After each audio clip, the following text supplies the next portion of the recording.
This error can be frustrating. Ever had your Gold TV decoder suddenly lose channels or start glitching out? It's super annoying, right? Well, don't worry. Today I'll show you 3 easy ways to upgrade your Gold TV software. And honestly, the third method is the real lifesaver.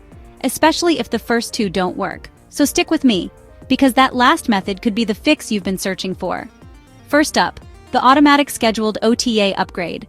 Most Gold TV decoders are set to update themselves, usually late at night or early in the morning. Sometimes you'll see a pop-up on your screen asking if you want to upgrade. Just hit OK on your remote and let the decoder do its thing.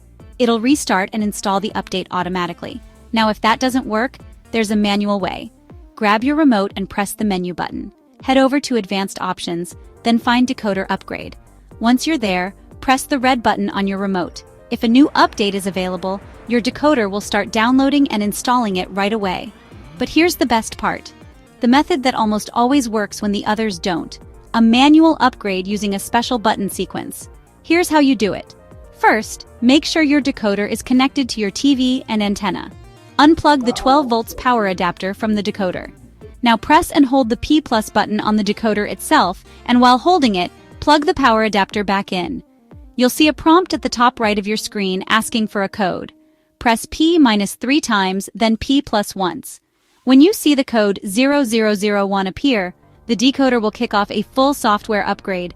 This trick is a game changer, especially for stubborn or unresponsive decoders. So there you have it, 3 ways to upgrade your Gold TV decoder. The first 2 are handy, but the third gives you total control. If you found this helpful, don't forget to like, share, and subscribe for more easy tech fixes.